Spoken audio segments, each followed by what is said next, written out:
Students, whatever homework is given to you, you have to submit it on the very next day between 8 am to 1 pm to the given WhatsApp number, and it is compulsory to submit your homework as your attendance will be marked on the basis of your submission.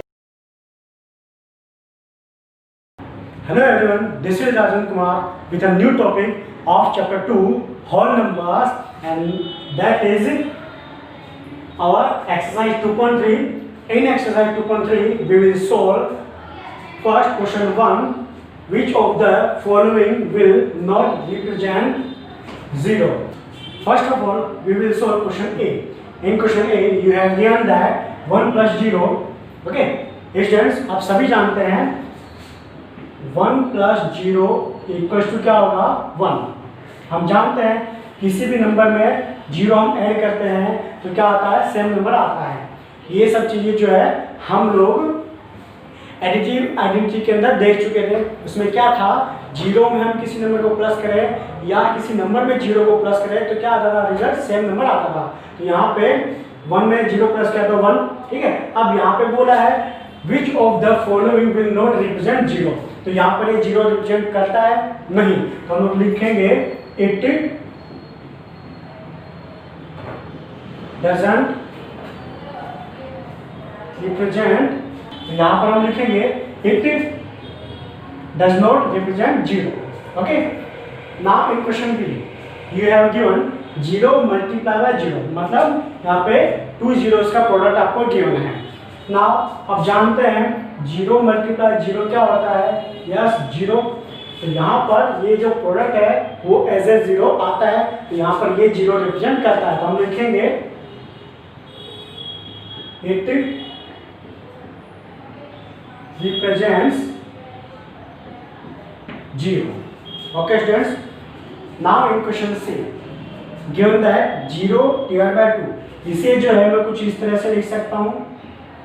Okay students, अब हम जानते हैं 0 में किसी भी number का divide करते हैं तो क्या आता है 0, तो यहाँ पर भी 0 रिप्रेजेंट करता है। तो यहाँ पर मैं लिख दूंगा it represents 0। Okay, now in question D given that 10 minus 10 divide by 2। Okay students, तो यहाँ पर जब हम इसे सोल्व करेंगे, आप जानते हैं पहले आप इसे लिख लेंगे। Okay, now 10 minus 10 will be 0 divided by 2। Okay students, now अब ये जो सम है आप देख पा रहे हैं इसके जैसा बन गया। ओके, तो सिंपली जब इसे मैं सोल्व करूंगा तो क्या आ जाएगा मेरे पास 0। ओके, तो यहाँ पर ये भी 0 रिप्रेजेंट करता है, तो यहाँ पर हम लिख देंगे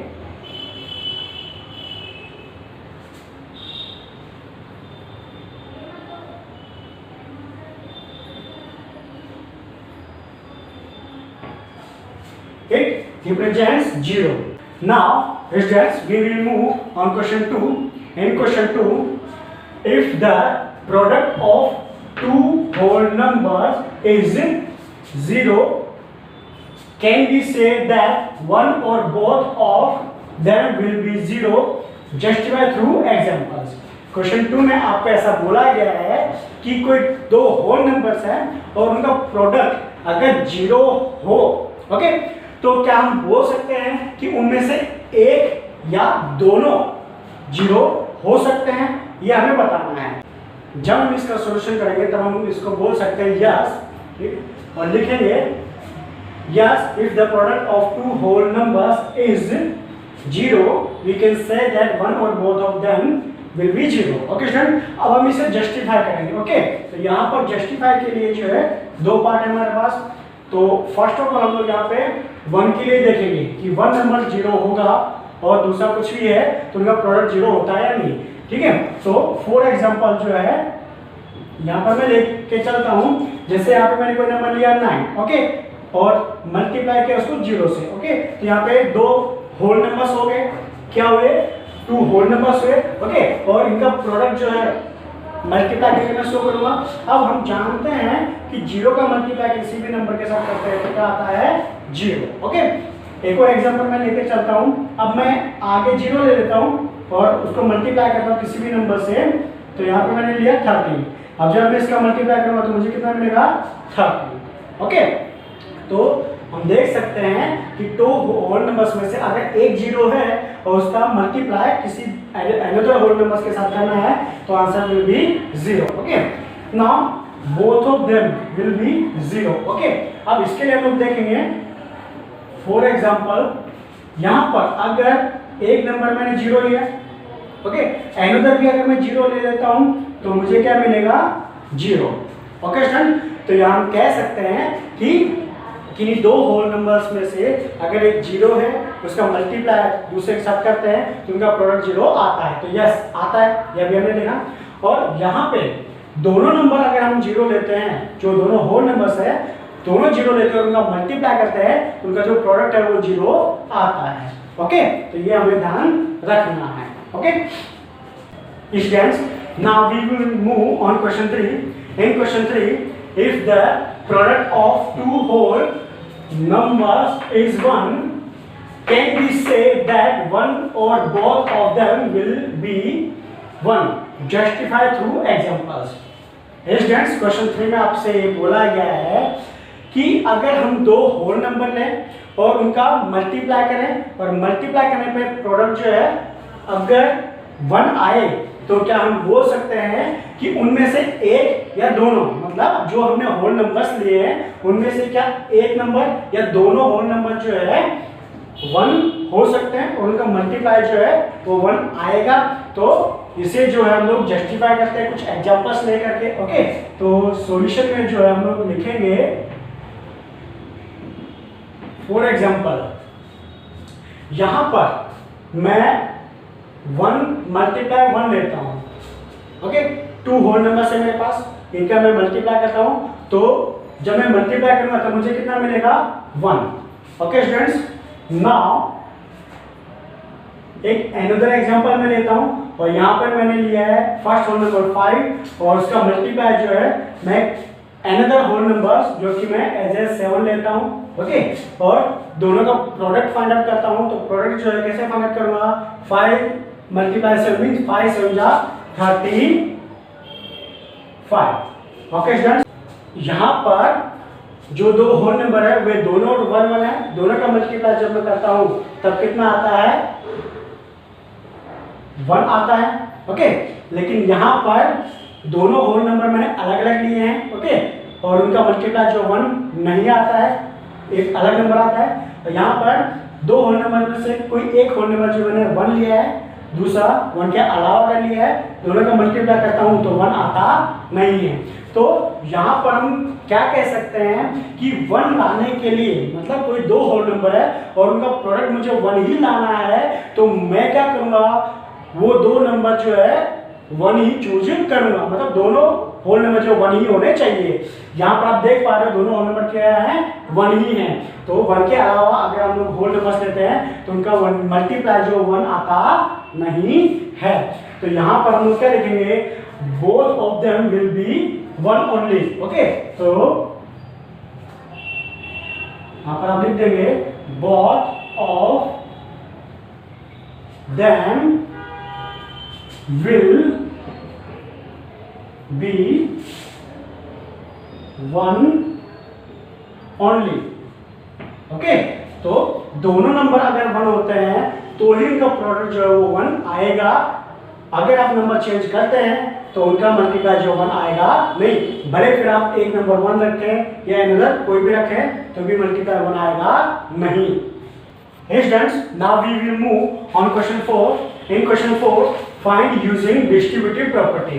क्वेश्चन 4 में जो है आपको जो सम्स दिए हैं उन सम्स के अंदर जो है डिस्ट्रीब्यूटिव प्रॉपर्टी अप्लाई करके जो उनका आंसर आपको निकालना है। अब डिस्ट्रीब्यूटिव प्रॉपर्टी हम सीख चुके हैं।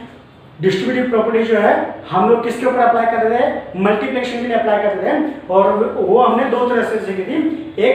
एक डिस्ट्रीब्यूशन जो है हम लोग ओवर एडिशन के ऊपर करते थे मल्टीप्लिकेशन का, और दूसरे के अंदर जो है मल्टीप्लिकेशन का डिस्ट्रीब्यूशन हम लोग ओवर सब्ट्रैक्शन करते थे। तो यहाँ पर हम लोग फर्स्ट सम को देख रहे हैं। फर्स्ट सम क्वेश्चन ए, इसमें गिवन है 728 मल्टीप्लाई बाय 101। तो यहाँ पर जो है आप दोनों नंबर को ऑब्जर्व कीजिए। ये नंबर जो है इसको हम लोग कुछ इस तरह से लिख सकते हैं। ओके 100 प्लस 1, तो ये हमारे लिए इजी रहेगा। ओके तो इसको मैं पेयर बना दूंगा 100 प्लस 1। ओके तो यहां पर जो है इसको हम लोग एज इट इज लिखेंगे, मल्टीप्लाई साइन, और इसको मैं 100 प्लस 1 लिखूंगा। अब आप देख पा रहे हैं किस फॉर्म में है, A multiply B plus C. Okay students, आपको ये ध्यान रखना है। और इसे जब हम सोल्व करते थे तब सोल्व होकर के ये क्या आता था, ए का डिस्ट्रीब्यूशन बी के साथ ब्रैकेट, फिर प्लस का साइन, फिर ए का डिस्ट्रीब्यूशन सी के साथ, ओके फिर ब्रैकेट। तो हम यहाँ पर यही करने वाला है। ये जो है हमारा ए है और ये हमारा बी है और ये हमारा सी है। पहले हम लोग ए बी मतलब इन दोनों का मल्टीप्लाई करेंगे, ओके फिर प्लस का साइन, उसके बाद हम लोग ए एंड सी मतलब ये और ये इसका मल्टीप्लाई करेंगे और देन आप लोग उसे ऐड करके सोल्व कर लेंगे। ओके तो यहाँ पर ये आपको ध्यान रखना है। तो पहले इसका मल्टीप्लाई इसके साथ में, तो ये हो जाएगा 728 मल्टीप्लाई बाय 100। यहाँ पर एक ब्रैकेट लेना है हमें, ना प्लस का साइन, ओके ना इसका मल्टीप्लाई जो है 1 के साथ, तो ये हो जाएगा 728 मल्टीप्लाई बाय 1। अब इन दोनों का जब मल्टीप्लाई होगा तब हम जानते हैं 100 के साथ इसका जब मल्टीप्लाई होगा तो हम लिखेंगे इसको 728 और इसमें दो जीरो है वो इस तरफ इंक्रीज कर देंगे। ओके नाउ हम जानते हैं 1 में किसी भी नंबर का मल्टीप्लाई होता है तब क्या होता है, सेम नंबर हमें मिलता है। तो 728 1 जा 728, तो यहाँ पर मैं इसे एज इट इज लिखूंगा। ओके ना इन दोनों का मैं प्लस कर दूंगा तो मुझे क्या मिलेगा,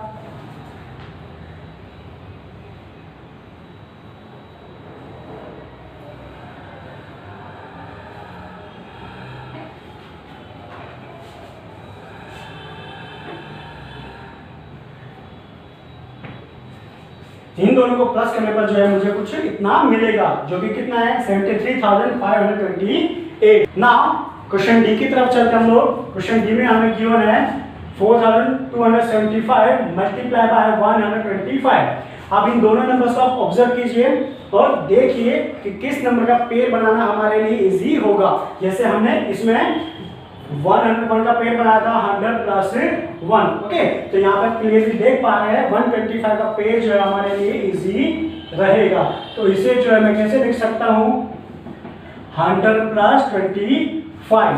ओके स्टूडेंट्स, तो यहाँ पर जिसे हम लोग लिखेंगे, इसे एज इट इज लिखेंगे और इसका पेज जो है मैं कुछ इस तरह से लिखूंगा और इसके ऊपर ब्रैकेट लूंगा। अब इसका डिस्ट्रीब्यूशन जो हम लोग एडिशन के ऊपर करेंगे, तो यहाँ पर पहले इसका मल्टीप्लाई इसके साथ, देन आफ्टर इसका मल्टीप्लाई इसके साथ। तो यहाँ पर इसे हमें एज इट इज लिखना है और उसका मल्टीप्लाई करना है 100 के साथ और ब्रैकेट ले लेना है। Now put plus sign, now इसका मल्टीप्लाई इसके 25 के साथ में, तो इसे एज इट इज लिखेंगे और 25 को लिखेंगे। ओके नाउ ब्रैकेट, आप जो हम पहले इसे सोल्व करेंगे, हम जानते हैं 100 के साथ इसका मल्टीप्लाई है तो क्या होगा, सिंपली ये नंबर हम लोग लिखेंगे। ओके और 20 जो है राइट हैंड साइड में इंक्रीज कर देंगे। ओके नाउ प्लस साइन, अब इनका मल्टीप्लाई हमें करना है, तो इनका मल्टीप्लाई जब हम करेंगे तो क्या आएगा, कुछ ऐसा आएगा। नाउ अब हम इनको ऐड कर लेंगे, ऐड करने पर जो है, नाउ इन दोनों को ऐड करने पर जो है कुछ इतना आएगा जो कि कितना है 5,34,375। Students, in today's lecture we have completed exercise 2.3 and also we have completed this chapter. Now in next lecture we will start a new chapter. Thank you.